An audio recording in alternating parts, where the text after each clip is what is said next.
Hello everyone, welcome to the next episode of SpongeBob Now. Today, I will be talking about the curse of the Hex and the main drain. First, I'm going to talk about the curse of the Hex. Enjoy.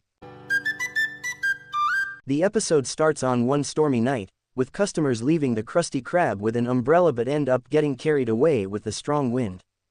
Squidward, SpongeBob, and Mr. Krabs are about to leave the Krusty Krab when an old hagfish named Madam Hagfish appears at the door of the Krusty Krab. Squidward is afraid of her and tells her that the Krusty Krab is closed, but she ignores him and orders from the restaurant. She attempts to convince Squidward to give her a Krabby Patty, but he refuses because it was closed and she did not have the right and/or enough money. She has 3 seashells. After various attempts to make her leave, SpongeBob feels sorry for Madam Hagfish and whispers to her. The hagfish then leaves and claims that they have not seen the last of her.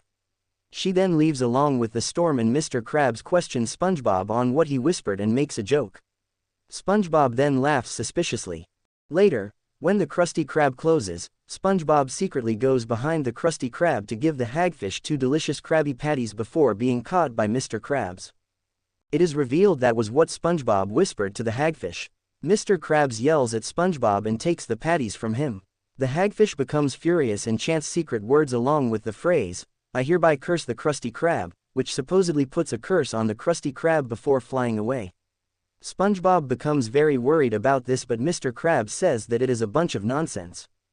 The next day, Mr. Krabs watches out the door the whole day, and there are no customers. He says he has a funny feeling about the so-called curse. Suddenly, a plate falls from the attic of the Krusty Krab. It startles Squidward, making him drop his coffee and start a fire, burning much of Mr. Krabs' money. SpongeBob attempts to put the fire out but just ends up turning all of Mr. Krabs' money to ash. Mr. Krabs and SpongeBob then set out to try to find the old hagfish in hope that she would lift the curse off of the Krusty Krab. It takes them a few hours to find her, but they finally come to a covered wagon where she lives. Mr. Krabs begs for her to lift the curse. She agrees on a compromise. They must find a sacred golden doubloon from the deadly golden eel. They locate the eel, who is sleeping inside a cave full of green goo that SpongeBob identifies as leftover pudding. They try to get the doubloon from him, but SpongeBob trips, thus waking him up. The eel grabs Mr. Krabs and attempts to suffocate him. SpongeBob then hits the eel lightly on the neck, but the doubloon flies out of the eel's throat and Mr. Krabs catches it. They get it to the hagfish, who uses it for her laundry machine. The hagfish agrees to lift the curse and reveals that she merely placed a closed sign on the Krusty Krab's front lawn and removes it. She then tells an annoyed Mr. Krabs that she would not waste real hexes on someone like him and leaves. Many customers then show up at the Krusty Krab. Inside the Krusty Krab, Mr. Krabs again says that there is no such thing as curses, or witches, or magical sea creatures. As the episode ends, the Krusty Krab begins shaking, and the golden eel pops up from underground, scaring away all of the Krusty Krab's customers.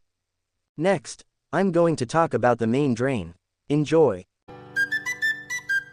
The episode begins on one day in Bikini Bottom. After SpongeBob comes out of the freezer with a patty, he wipes the grill with a sponge made from part of his own tongue at the Krusty Krab.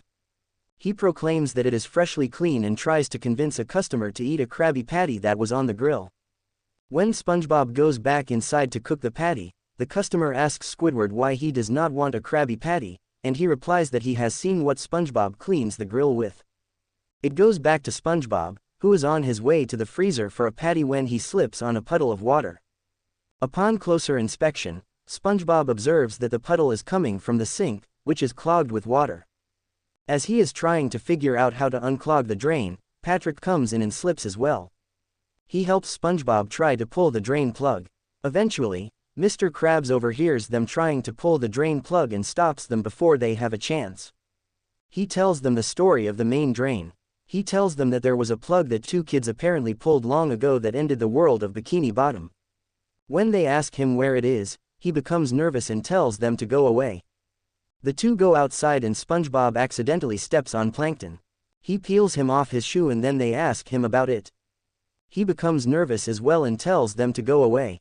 SpongeBob says that he heard it from Mr. Krabs, and Plankton claims Mr. Krabs was lying.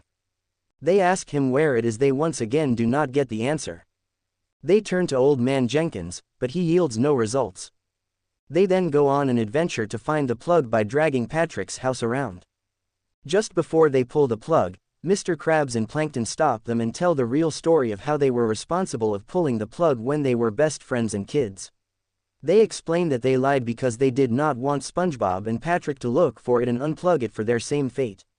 Unfortunately, Patrick had already pulled the plug when they were telling the story, and everything, including themselves and the Bikini Bottomites, is sucked into the drain. Suddenly in reality, Patrick then sits up in his bed while screaming of his nightmare, telling SpongeBob that everything was the most realistic story he has ever heard, indicating everything that happened was only part of the story, that SpongeBob was reading a scary story to him. However, the pulling sound is heard. Thanks for watching. Subscribe for more videos. Goodbye everyone.